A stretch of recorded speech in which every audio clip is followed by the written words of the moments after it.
हम पढ़ कर यही तोड़वा दिया। हिंदी है, अंग्रेजी है, ये काम नहीं आएगी हमारी आखिरत में। हमारी आखिरत में तो उर्दू काम आएगी। ये हमें जन्नत ले जाने में काम आती है। जन्नत ले जाए। हाँ, मौलाना बताते थे जन्नत के बारे में। हाँ, क्या होता है जन्नत? जन्नत के 7 दरवाजे होते हैं, उनमें को हमें लेके जाया जाता है, सीढ़ी होती है।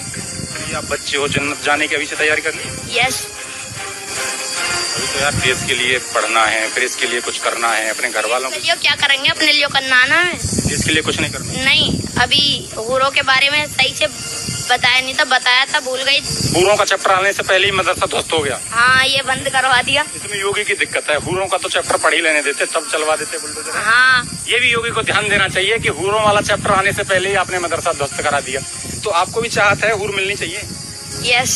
जब सरकारी स्कूल यहाँ बना हुआ है। अगर इस वीडियो को देखकर और ऐसे लोगों की बातों को सुनकर भी आपको ये सवाल का जवाब नहीं मिल रहा है कि हमारे देश में टेररिस्ट, इतने सारे क्रिमिनल और इन्हीं के बीच में जितने भी ये जिहादी हैं कहाँ से पैदा हो जाते हैं, तो फिर आपको अपनी बुद्धि का, अपने दिमाग का इलाज जरूर कराना चाहिए। फिर आपको किसी से कोई सलाह लेने की जरूरत नहीं है। आप सीधा हॉस्पिटल जाइए और अपने आप को इन्हें कोई दवाइयां लीजिए, क्योंकि फिर आपकी बुद्धि का कोई विकास नहीं हो सकता है।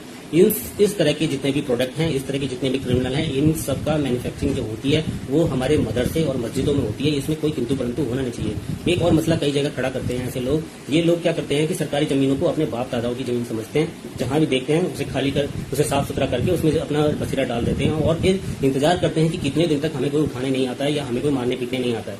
और जितने भी दिन हो जाते हैं फिर ये उस दिन की दुहाई देने लग जाते हैं और वो इसे सबूत मान लेते हैं कि हम तो 10 साल से रह रहे थे, हम तो 20 साल से रह रहे थे। ये बता दूं आपको कि सरकारी जमीन पे चाहे आप 50 साल से रह रहे हो, कितने भी दिन से रह रहे हो, वो सरकारी रहती है। उसे आप कभी भी अपना कह नहीं सकते, ना वो कभी आपकी हो सकती है। लेकिन असल में क्या है, इनका एंगल ही सोचने का दूसरा है। ये सोचते हैं कि ये देश पहले मुगलों के कब्जे में था, तो मुगलों की जमीन है, मुगलों से अंग्रेजों ने ली और अंग्रेजों से इनको सरकार को किसने दी है?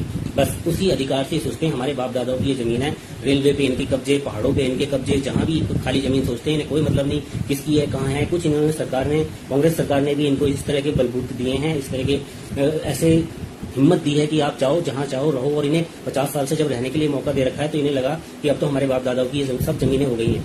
इन्होंने देश में पता नहीं कितनी जमीनें ऐसी ही एक्वायर, इतनी सारी कब्जे कर रखे हैं कि ये उस बात पर फिर लड़ने मरने के लिए तैयार हो जाते हैं। और हाँ, अगर घर नहीं बना पाते तो फिर ये क्या बनाते हैं? वहाँ मस्जिद, मदरसा। उसमें क्या होता है, फिर ये कई लोग जुड़ जाते हैं, एक समूह का लड़ाई हो जाती है वो सरकार के साथ।